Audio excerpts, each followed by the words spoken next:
Hello folks, in this video we're going to take a look at some common alcohols.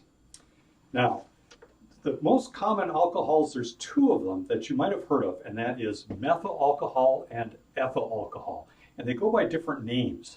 Methyl alcohol, which has a structure that looks like this. It's a single carbon atom, and it's covalently bonded to a hydroxyl group like this, and then has three hydrogens like that.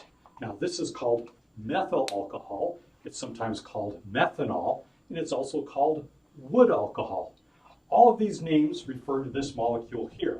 And it's called wood alcohol because way back in the day, this was made by taking wood and burning it without much air present. So its original source was from burning wood. Now this is also used in racing fuel, but it's kind of fallen out of disfavor because it's very, very flammable. And that could be a problem when race cars crash.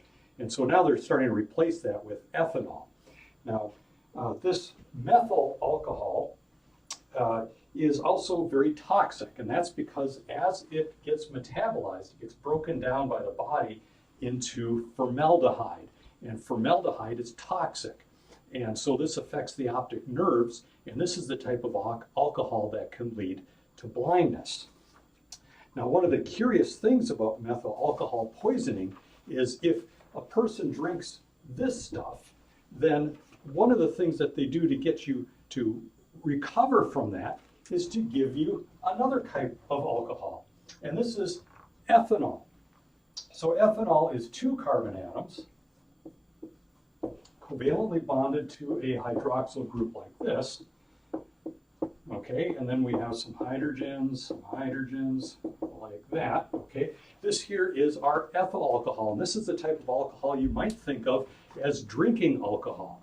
So why is it if you get poisoned with methyl alcohol, do they treat you then with ethyl alcohol? And the reason is because when you drink the ethyl alcohol, it slows down the metabolism or the breakdown of the methyl alcohol. And so what it does is it effectively slows down the rate that your body's producing the formaldehyde and allows your body to hopefully recover. So it's kind of strange, right? That you have the wrong kind of alcohol and it's a poison, so we're going to give you the right kind of alcohol as kind of a treatment. Seems a little weird. Okay, but that's the way the body works sometimes. All right, now this alcohol is produced by fermentation. So if you take a carbohydrate and you react it with yeast, the yeast converts the carbohydrate into ethyl alcohol like this, and sometimes some carbon dioxide, right? So this is how you might make beer, or you might make wine. Now, another type of alcohol that's very common is ethylene glycol. Now, ethylene glycol is a two-carbon alcohol like this, two-carbon alcohol like this, and we would throw in some hydrogens like this, okay, like this.